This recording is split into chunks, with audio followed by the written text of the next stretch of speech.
Alright guys, it's Chatterbox Reviews, coming at you guys with my review for Season 1 of Soulmates on AMC.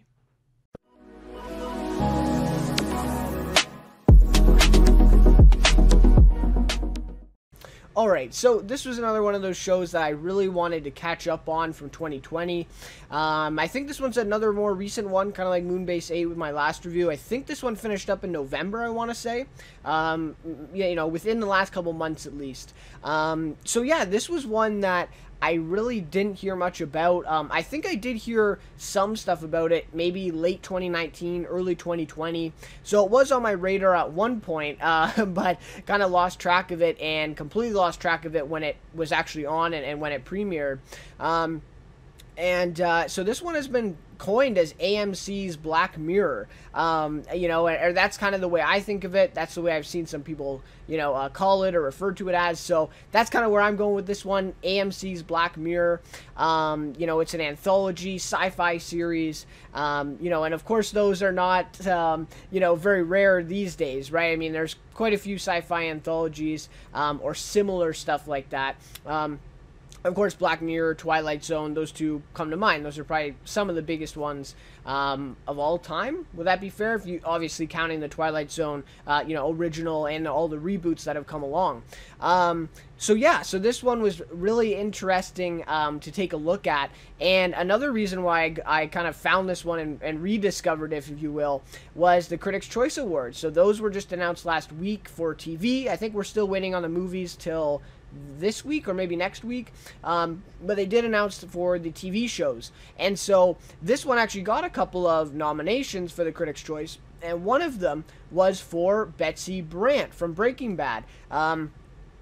So really happy with that, and I keep up with Betsy Brandt, a lot of the Breaking Bad cast, and so I saw that she, you know, basically posted a thank you for the nomination, all that stuff. So I kind of looked into this one and I thought, this is interesting. Like, I want to see, you know, her nominated performance, because this is probably the first thing that she's gotten recognition for since Breaking Bad, right? And obviously not just her. I mean, it's an anthology, so she's only in one episode of this season. So, you know, so I did kind of look at the concept. I thought, okay, this looks really cool. So, yeah, really glad I checked it out. You know, regardless of whether I, you know, really enjoyed it or not, or that I had some problems with it, just really happy that I checked this out. And I'm really glad that there is TV like this and that AMC is willing to do this type of content. Really have loved a lot of the stuff AMC has done. Obviously, Walking Dead, a huge fan of that. Probably one of my favorite shows, you know, probably second or third favorite. Breaking Bad, of course, you know, favorite show of all time, and I think objectively the best show ever made. The Terror was on there, miniseries. Season 1 was excellent. Season 2, not so much, but had its moments for sure. Lodge 49, so like you can go on and on. Into the Badlands was popular for some people. AMC's done some really good kind of niche series lately, and I think this one fits in. So anyways, with all that being said, I'd love to hear your guys' thoughts on this series and what you thought of the first season. You know, it's only 6 episodes, so it's not too much. But yeah, so if you have seen it, you know, please let me know your thoughts, you know, what you thought of it, and you know, maybe a rundown for each episode or something like that, which is kind of what I'm going to be doing here. So yeah, really like to hear your guys' thoughts. And if you enjoy the review, please leave a like and consider subscribing to the channel. Would also really appreciate that. So anyways, let's get into a little bit of kind of a log line or kind of a summary recap of what the show is, and I'll give kind of, like I said, a log line of my thoughts of what I think about it, and then we'll get into spoiler territory. So I'll give a little bit of a warning then. So for you who haven't seen it or haven't seen all the episodes yet, that you know, maybe you want to take off and then come back to here, or you know, I'm not going to go too in depth with a lot of stuff, so you're definitely, you know, welcome to check that out if you haven't seen it. But anyways, I will give that warning when we get there. So anyways, let's start with a little bit of a recap of this one. So this new AMC anthology series was created by William Bridges, and he's of course a writer from Stranger Things and Black Mirror. So the whole way that AMC's as promoted this is that it's from the writer of Black Mirror, right? So it's really, they really are entertaining the idea of kind of their own Black Mirror, and you know, kind of promoting this guy that is the writer of that show, right? And I forget what episodes he's done. He did the one that won the Emmy, so he actually is an Emmy award-winning writer now. I think it was USS Callister. He was the writer on that one. So high praise, right? High praise for William Bridges. And then his co-writer or his co-creator is Brett Goldstein. And the biggest thing he's done is Ted Lasso, which has been the new Apple TV series with Jason Sudeikis.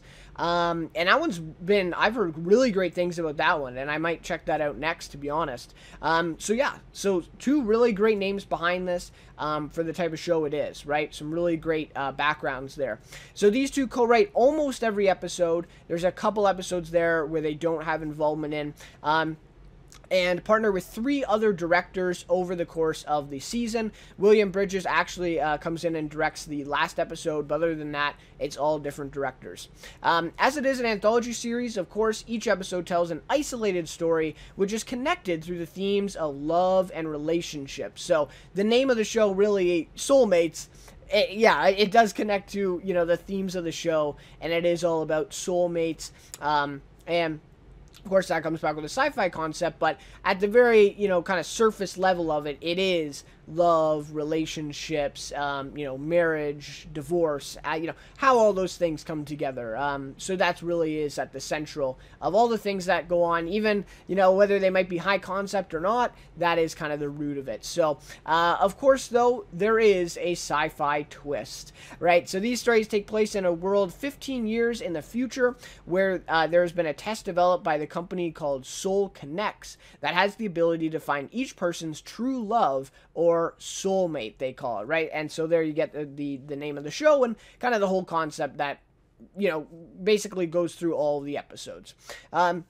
When someone takes this test, they either are given their soulmate's details to go meet up with them, so their phone number, where they live, all this stuff, or they are told that their soulmate hasn't taken the test yet, and in which case they must wait until that person does. And there is a chance that that person just never does, right? This is all kind of voluntary. It's not a mandatory thing by any means.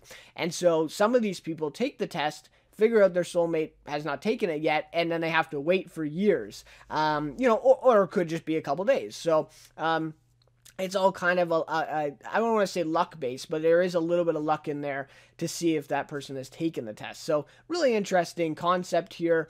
I think it's unique. It's interesting. I don't know that it's...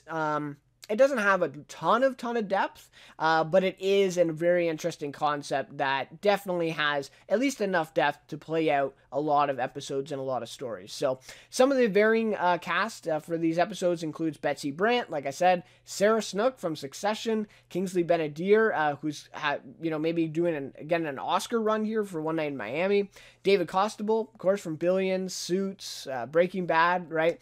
Bill Skarsgård, awesome, the clown in It, Pennywise, and he was in Castle Rock, and Emmeline Ackerman, who's in Billions, and she's great in that show, and there's many more.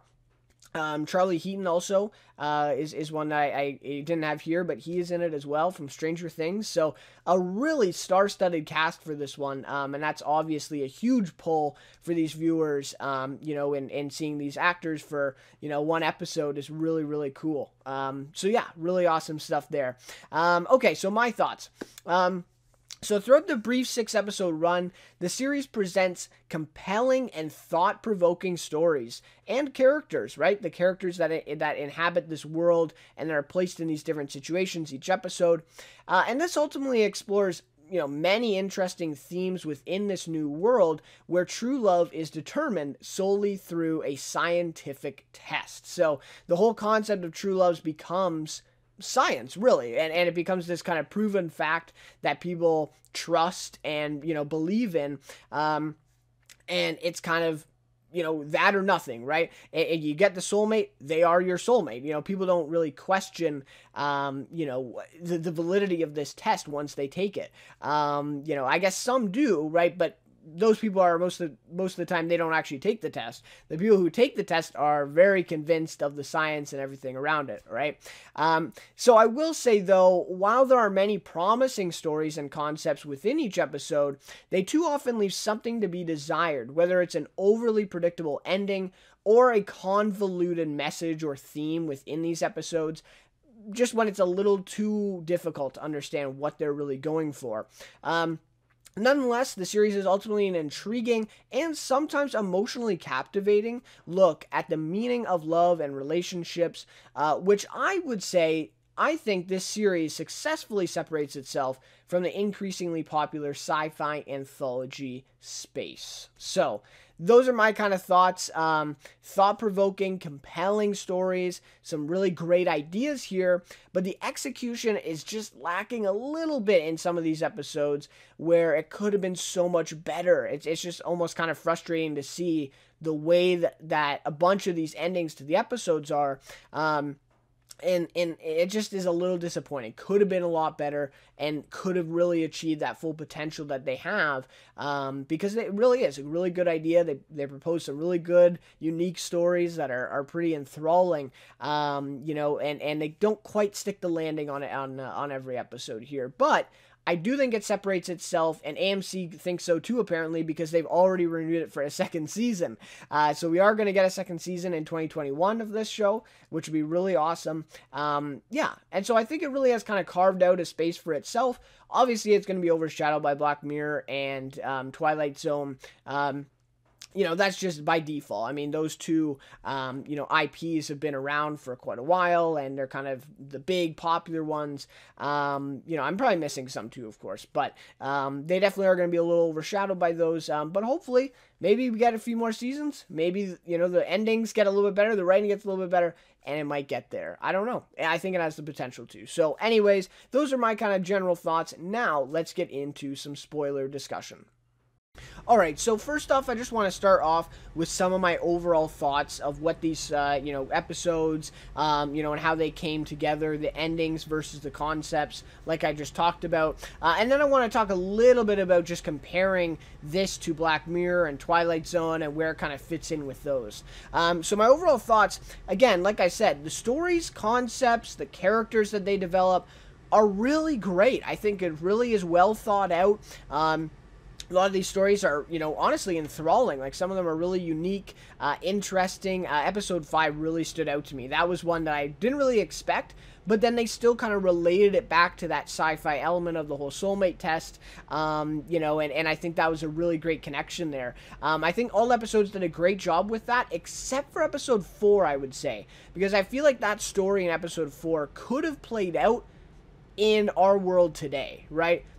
Only thing you got to change in that one is that instead of him going to meet his soulmate and traveling, he could just be on business traveling, right? And then that whole episode plays out the exact same way.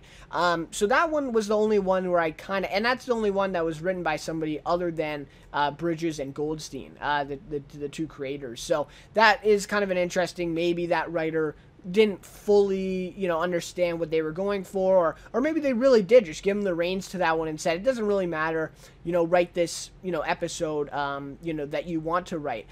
So yeah, for sure that could have been why, but otherwise, I think all the episodes really aligned well with that sci-fi element and really incorporated it well into, the stories that they developed for each episode. And I think, obviously that's one of the best things about Twilight Zone is that, at the root of these episodes of the Twilight Zone, mainly talking about the original, right? The good original episodes, but the root of it, it's a very simple story that, is that a lot of people could relate to, some basic kind of stuff that they cover. But of course, that's kind of hidden under the sci-fi, that, the sci-fi element or the concept that's kind of overarching the episode. And being able to kind of, hide this kind of, very basic thing under this big sci-fi, blanket, right? It is something Twilight Zone did so well, and that's what really makes those episodes so impactful, because it's interesting, it's entertaining, you're tuning into the sci-fi, and then you also kind of are learning a lesson or being able to relate to some of these characters, even though they're in a completely strange world in like some of these episodes. So again, this world, not too strange, not too unfamiliar to us, but still we're able to relate to those characters just the same, even though the sci-fi is there, for sure. But I will say, yes, all of this being said, the endings, though, is the problem to me. And some of the messaging in some of these episodes, I thought the endings were all pretty predictable. And a couple of them are just nonsensical to me. I think episode 2 and 3, the endings to both of those episodes, I'm going to talk more about that when I, talk about each episode here in just in a minute. But I thought those two were just kind of nonsensical endings. I just didn't think that they made sense with how the story was going, and just it was kind of a twist, if you will, but it really didn't make sense for the characters. The other episodes I just thought were predictable. Episode 5, you know that they're not gonna die, right? You know that they're just gonna figure out that the cult is wrong, and they're gonna throw up the drink, or they're not gonna drink it, or whatever, right? And that's exactly what ends up happening. And same with episode 1. Like, you can see that a mile away the entire episode, what was going to happen there. And then it happens, and that's the way it plays out. So, I just thought some of the endings didn't quite land for me. The messaging was a little unclear in some of these. So, I think maybe just adding some more twists to these episodes. And again, that's something Twilight Zone does so well. Even the reboot, I will say, some of the twists that they throw in there are pretty effective at the end of the episode. And sometimes they really bring the whole thing full circle. Otherwise these episodes would have just been, kind of throwaway episodes. But some of these twists are really impactful. And just maybe clear messaging. I just thought, episode 5, what is the messaging there? Like that cults are bad, and that, that isn't the right way to go, or, don't get swept up with these things, I guess. But again, it's kind of predictable. It's kind of a thing that a lot of the viewers would know and realize when they're watching. So anyways, a couple of those things I just thought were a little bit off there and could have been a little bit better. So that's kind of overall. Whole cast was excellent here in this series throughout. Some highlights for me included Bill Skarsgård's character, Mateo, I think it was, in episode 4. Not the most depth shown here, or, not the, an Emmy-winning performance or anything, but a really memorable performance and a really memorable character from Bill Skarsgård. I thought he was really, really great in that one. Betsy Brandt. This was best performance since Breaking Bad for her, and I think the best performance in this series for season 1. This was fantastic. It had depth.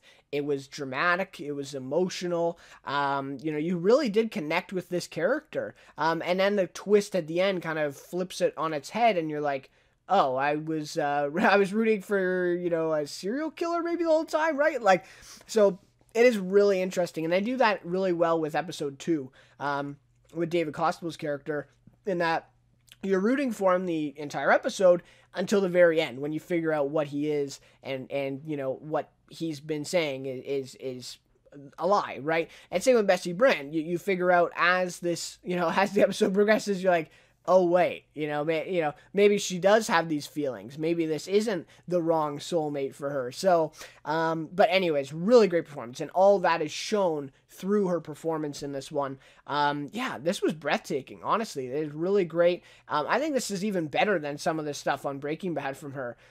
She had some really good scenes. Don't get me wrong, I'm not discounting that, but she's amazing in this episode. Another one that stood out was Shamir Anderson. I've never seen him in anything before, and this was one of his first projects, I think, but he was really great. In episode 3, really charismatic. You really loved that character and loved rooting for him in that episode. And then you feel bad for him because you really love that character and you're rooting for him, and then his wife does him like that, and you really do feel bad for him. And I think the performance there was so great, and a lot of subtlety as well. Really great job from him. I'm really looking forward to what he's going to be in next, because again, I've never seen him before, but he really is great in this one. Charlie Heaton, where is this from him? He came out of nowhere for me in this one. Of course, I've seen him in Stranger Things, and I think he's one of the better ones in that cast. But this episode really impressed me. I thought he was really good. The Southern accent I bought 100%.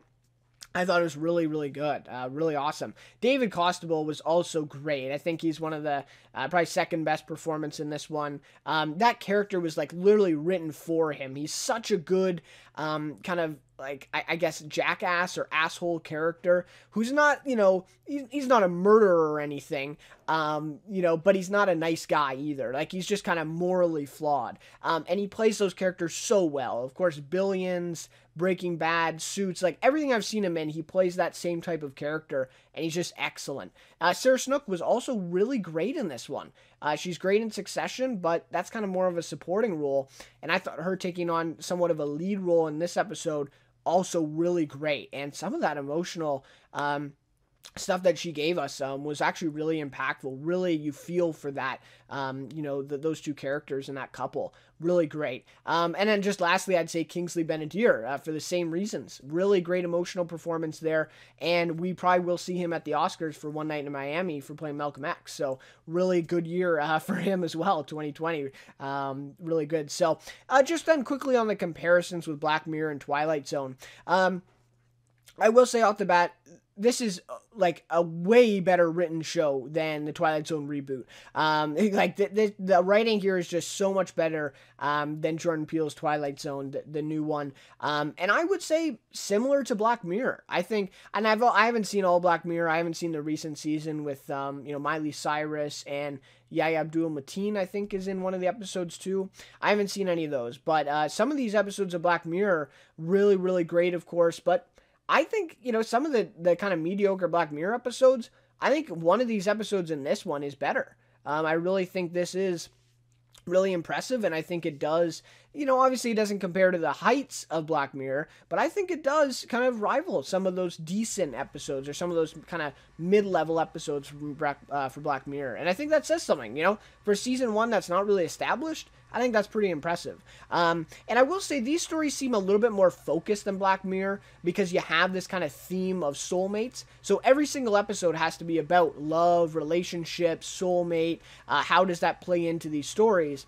And that's something that Black Mirror doesn't necessarily have. It doesn't necessarily have that restraint that this show now has. And so I think that is going to be interesting to see. And that's why I think it kind of carves out its own space here, because no other anthology series really has a specific concept like this. Even the Twilight Zone, yeah, those stories all have to take place in the Twilight Zone, but there's a lot of variance there of where they can go and what they can do with that kind of sci-fi element. This one, they're rather constrained. And so with that, I think we're going to get some really good stories, some really relatable stories as well, and a lot of these love kind of relationship tales. And I think this world is really interesting, and it's not too unfamiliar for us. So I think it's really a great potential here for this series. So yeah, better than Twilight Zone reboot, I think easily. I think the writing is just better. Some of the cast might be a little bit better for that reboot, but the writing is better here. I don't think anyone can deny that. If you watch these episodes, it's better. Now, Black Mirror, of course, they're still at the top, but I think maybe give the show a few seasons, maybe it might be there. Maybe it might be in the discussion. We'll have to see. All right, so now let's get a little bit into each episode. I'm going to give kind of a brief review. I really don't want this one to be too long. So maybe just a brief review of each episode, and then I'll give you a rating for each episode as well. All right, so episode 1, Watershed. This one I gave a 4.7 out of 5. And you'll see kind of the ratings, and you get a better sense of what that really means for each one. I didn't give any here below 4. So that's just kind of my rating scale that I usually use. But anyways, great performances in this episode. Sarah Snook, Kingsley Ben-Adir. Wow. I mean, the emotional impact that these actors had, caused, the viewers to have, just insane, really. Like, some of these scenes, I think, at least for me, right, were pretty emotionally captivating, and, really hard-hitting at times. And I think out of all the episodes, this one is the most emotionally hard-hitting, for sure. I think some of these other episodes are actually kind of comedic at times, but this one, not much comedy here. I mean, this is really an emotional kind of, basically this story of how this relationship completely breaks up because of the soulmate test, right?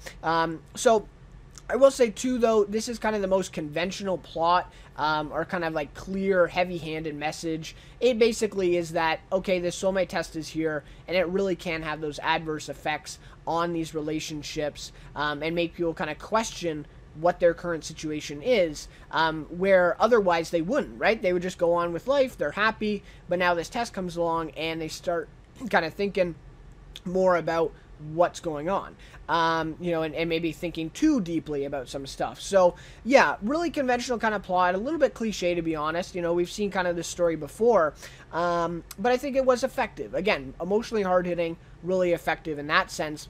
Though I will say the ending was just a little lackluster, really predictable. I mean, the whole time that scene plays out with Sarah Snook coming clean, saying, "I took the test."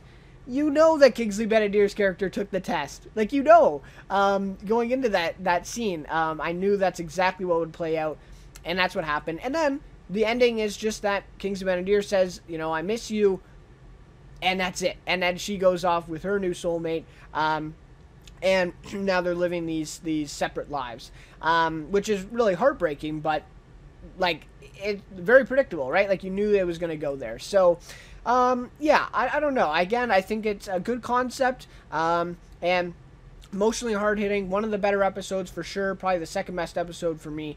But that ending's just a little predictable and just a little disappointing to me. I really thought we could have had a twist or something, and it could have been really, really good. But that's what it is. So, episode 1, Watershed. All right. Episode 2, The Lovers, it's called. I thought I gave this one a 4.3 out of 5, so a little bit worse than episode 1. I thought David Costabile was great in this one. As I said, I think he's probably the second best performance. I'm not going to go over and repeat myself, but really great in this type of role. Effective at reversing the protagonist character. And this is something that I think episode 6 actually does a little bit better, but this episode great at it as well. They make us feel sympathy for David Costabile's character basically through the entire episode, right? He's a victim, right? We think of him as a victim of this girl who launched this, complaint against him, and, his career is being destroyed now because of it, and all this stuff, right? Turns out, no, like that's not the full story, right? He is very morally flawed. He had this relationship with this student that was not a lie, and now while he may not be responsible, now I've seen a lot of people arguing about this, and so I don't really want to get into that, but my kind of thought is that he is morally flawed. I don't think he broke the law. I don't think he is responsible for her death. Though, again, I think they kind of leave that ambiguous for you to kind of think about. And I really like, too, is that the way that both of these characters are they're both kind of morally flawed, right? Yes, he, does this with the student and breaks up with her, and, obviously could have done better. And he shouldn't be, sleeping with his students, obviously. He should be fired for that. And then the other character, played by, who was playing her? But Allison, right? In the episode, she breaks the law to get his information, hacks into his information, and exposes him in front of all these students, in school. So, definitely both these characters are a little bit morally flawed. They do a little bit of, they kind of do some things wrong, but again, the very beginning of the episode, you think he's the victim. You think this Allison girl is evil and she's the antagonist. Turns out it kind of flips on its head, and she ends up being the protagonist at the end of the story. So I really like that. I will say, though, it doesn't rely too much on the soulmate test concept. Again, this episode probably could have been done without the soulmate test, but then again, right, she may not have had all that information that she was able to hack, and so that's kind of how she found him, right? I thought the ending was very disappointing, though, again. It was very predictable and kind of nonsensical. I just, why wait 11 months to release then this information and expose him? And if you, knew then, and the whole twist is that she records that, scene where he goes to her and, he's kind of got her on the bed, which, of course, it's twisted, right? He was not, sexually assaulting her or anything in that moment, but that's the way she spins it. And so, if she knew that she recorded that and she had it on camera the whole time, why does she wait 11 months to then release this information or release this video, and get him? And then we kind of end with her smiling at the end that she's happy that she did it finally. I don't know. I didn't quite get that. I didn't quite get it, and I thought it was pretty predictable. I thought, yeah, she's just going to expose him at the end, isn't she? I didn't think this was over, right? And so I think that was, I just think that was kind of a little bit lackluster for sure. And honestly, I would have liked to see an episode about his relationship with the student, and kind of the effects of how the soulmate test affects that, right? Let's say the student takes a soulmate test and they have to break up, and where that would go. So I would have liked to see more of that and less about this Allison character coming in. I think that just would have been a better story. But again, that's just me, and that's pretty much my thoughts on that one. Again, really great twisting that protagonist character. A decent twist throughout, but I thought the ending, again, lackluster, didn't really make sense. I feel like it was kind of just a, let's see her expose him at the end and have this big dramatic scene. But why, right? Like, why does she do... And that's another question. Like, why does she do it in front of everybody in the lecture room? Right? Could she have just went to his... dean and showed him the video, and boom, he's fired, right? And he's out. So it was kind of like a public humiliation thing. And again, like, why does she do that? So yeah, there was just a couple questions there with that one, and maybe could have taken it in a better direction. All right, episode 3, Little Adventures. This one I gave a 4.4 out of 5. So I thought it was a little bit better than episode 2. Good performances. There's some good performances, as I highlighted before, with Shamir Anderson, or Shamier Anderson. He was really great, obviously, and I'm forgetting the other actresses' names, but they were pretty good too. This was the most comedic episode. I actually had some good laughs at this one. I think they kind of played it up like that. I thought it was a really effective in that way. And I love the concept here. The effects of the soulmate test on a pre-existing kind of swingers type couple and what that might do to them, right? And they decide, let's stay together, right? She gets the soulmate and they decide to actually stay together when this soulmate comes.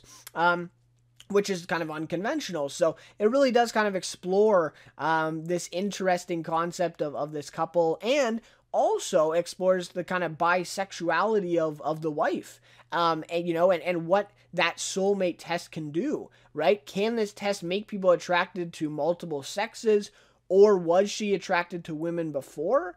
Or is she just interested in women, and maybe this isn't the right relationship for her? So I think it was a really interesting kind of question here that it poses, is that, yes, the soulmate test is science, and all this stuff. Well, if you get matched with, if you're a man and you're straight, you're straight, you get matched with a man, will you pursue that anyways, right? So it is a really interesting question there. And I really liked the way that it played out. I thought it was really great. Again, though, ending a little bit nonsensical here, really disappointing. Why would he just take both of them back?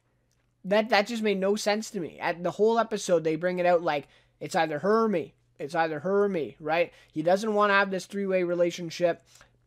He doesn't want to do this. And then he already has a soulmate coming. And then he says at the end, like, let's do it, right? Like, they all get back together. Yeah, I wasn't a huge fan of that. I just didn't think it made sense with his character. The whole episode, he's saying, it's either her or me, it's her or me. We can't have both, you can't do this. And then at the end, he's like, okay, sure. I don't know. It just came off a little bit nonsensical to me. Wasn't a huge fan of that ending. And you could even say a little predictable. You knew that was probably going to happen, the way it did, and her going to see him at the end. So, anyways, but again, a really cool concept, playing with some interesting themes there for sure. All right. So episode 4, Layover. This one I gave a 4.0 out of 5. So this is the lowest rated episode for me.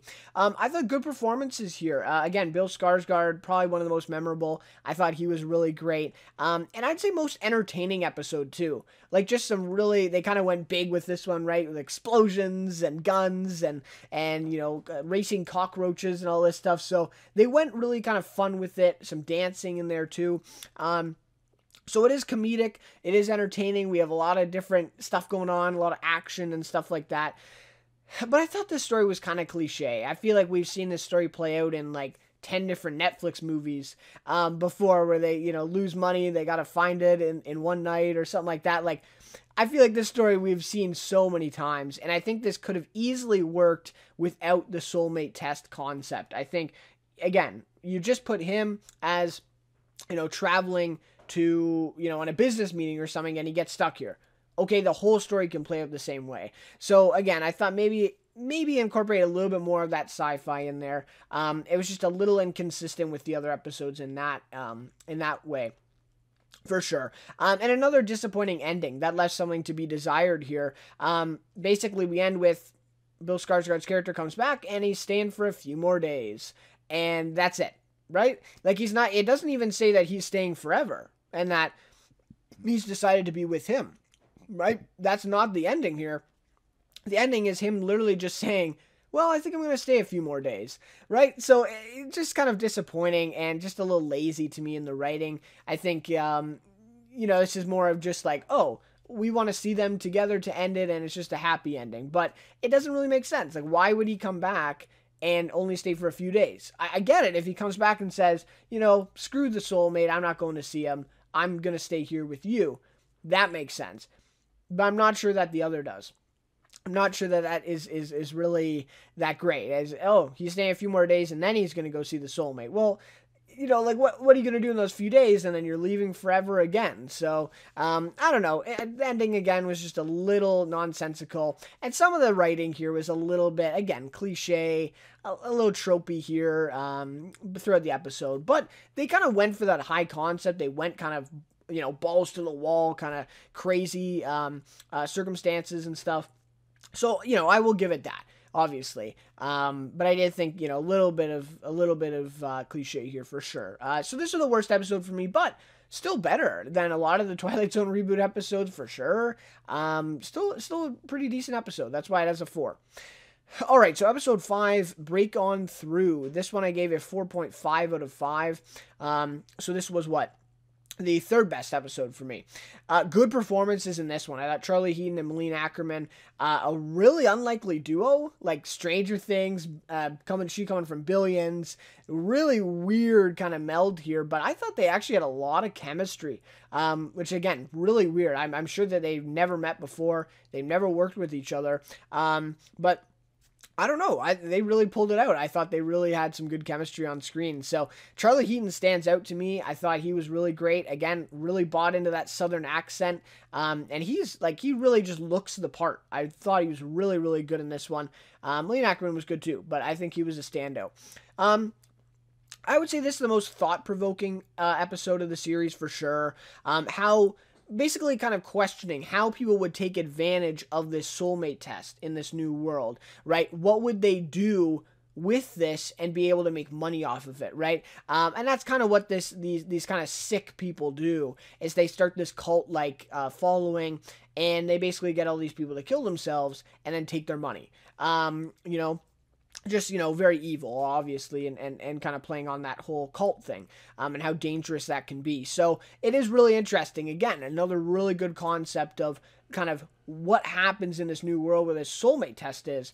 Well, I'm sure people are going to find ways to exploit it, and sure enough, here's a cult. Here's some really evil people who get these people, to do, to commit suicide and then take all their money. So yeah, really terrible stuff, but a really interesting take.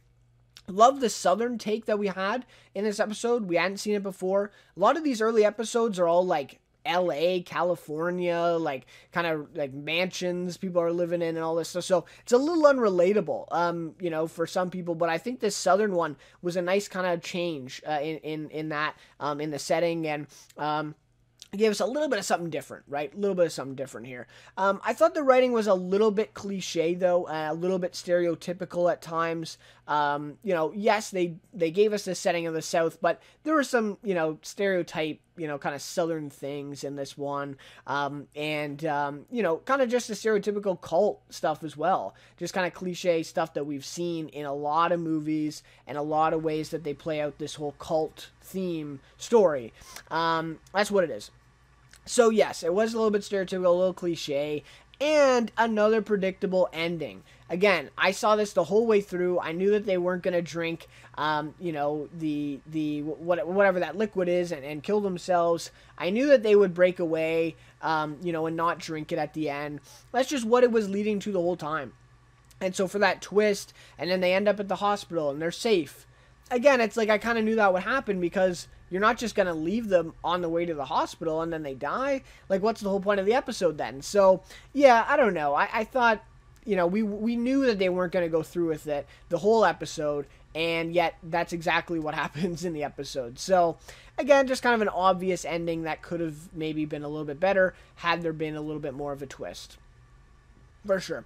All right, lastly, episode 6, which I think was the best episode. The Ballad or Power, I think. The Ballad or Power of Caitlin Jones. This one I gave a 4.9 out of 5. Nearly perfect episode for me. This is the best episode with the best performance. As I said before, Betsy Brandt is amazing in this episode and definitely deserved that Critics' Choice Award. I think she deserves an Emmy as well. We'll have to see if she's able to get that in May. I'm hoping, because this is a really great performance for sure. An interesting concept of psychopaths taking the soulmate test to find other psychopaths. And again, this is playing towards maybe that concept in episode 3 as well, in that, does this soulmate test, you know, bring, you know, if you're gay and you take the test, are you going to line up with another gay person? You know, because it's supposed to be scientifically proven, right? And, you know, if you're a psychopath, are you going to be lined up or matched with another psychopath? So I really like the way that they play with this and the way that they kind of question this whole scientific, you know, nature of this test and what that actually captures. And so it makes sense, right? Since the person is supposed to be your perfect match, it would make sense that they're also a psychopath, right? And I really like it because they play this all out, and again, Betsy Brandt's character through the first half of the show, you're really feeling bad for her. You feel a lot of sympathy for her. She's a good person. You know, she's volunteering at the food bank and all this stuff. And I just thought, like, and then it's just so good because then they twist it. And, you know, you meet this guy, he ends up being a psychopath, which kind of predictable. Like, this guy's really weird in all the scenes that he was in, right? And, you know, he invites her over because he kind of predicts that she is the same way, but we don't know that she's the same way yet, right? And so really, really great, and some great character development for Caitlin. Definitely the best developed character in the season for sure. And we are able to see her kind of as it is happening, as she's uncovering these tendencies about her and exploring these moments in her past where these kind of things are showing themselves, right? And some really great scenes where, you know, she sticks the fork in the guy's neck, and we're not sure if it's real or not, that it kind of pulls out. Same with the bed scene when he's sleeping, she plugs his nose and kills him. And so these little scenes are playing out here, and again, you don't need dialogue for this, you don't need exposition, we're just seeing this kind of play out with this character, and we're seeing Betsy Brandt show us those experiences on her facial expressions, in the way that she's acting, you know, and this complete change for this character throughout the episode. Just really, really well done, really well written, and really well acted. I have to say, really great. And the ending was not very predictable. At least I didn't see that coming. I thought it was a great twist, and that she kills, you know, the guy, she kills, you know, her soulmate now, and then she goes and kills her roommate, and we kind of see this, like, break, right? This psychotic break that she has in that moment. She kills both of them, and then at the very end, you know, she's with the new man, and presumably she's gonna, you know, find a way to probably kill him, you know, and kind of get back at these men who have harmed her in the past, which is kind of like Promising Young Woman, which, you know, Emerald Fennell's film this year, so kind of a funny parallel there. But this one I coined the female Joker episode. I thought that was a pretty funny one, but it kind of is, right? It kind of is like a Joker, a female Joker, a version of the Joker, and, you know, her kind of seeing that past and seeing her experiences, and then seeing these little tendencies that she had before, but now they're really being brought to the surface, and then it kind of comes all full circle at the end, and then we see what she has now become at the very, very end when she's with the new guy. So, yeah, but the one thing I will say that kind of doesn't make this perfect is that the messaging is kind of convoluted here, right? Like, what are they trying to tell us, right? Like, are they trying to, say that she's happy now because now she's discovered, her true self or something like that? I don't know. It's maybe just a little bit too much, I would say. But I don't know. Maybe that's just what they were going for. Obviously it's a dark episode to begin with. A lot of kind of dark concepts here. So, it's obviously it's fine and it works as an ending. I'm just not sure if maybe you could have had a little bit better of a message. It's definitely the darkest message in any of these episodes for sure. Anyway, so that will just about do it for my thoughts on Soulmates. I really wanted to go through each episode, gonna give my thoughts on this one. So I really hope you guys, found something, got something out of this. And I'd love to hear your guys' thoughts on any of these episodes, what you thought, some overall thoughts of the series, anything like that. I really like to discuss with you guys. And I'm looking forward for Season 2. Hopefully we'll get that later this year. We'll see what happens with production and all that stuff, of course. But yeah, really looking forward to this one. And I think, give it a few more seasons, I think this really has the potential to rise to the top of that sci-fi anthology space. Really do. And this Season 1 was impressive. Maybe polished the endings a little bit sharper writing here and there. And I think, like I said, a lot of potential here. Anyways, so thank you guys so much for watching this one, and again, love to hear your guys' thoughts, in the comments, and let's discuss this one. Really, really great. So, anyways, again, guys, thank you so much for watching, and we'll see you in my next review. Don't get me wrong.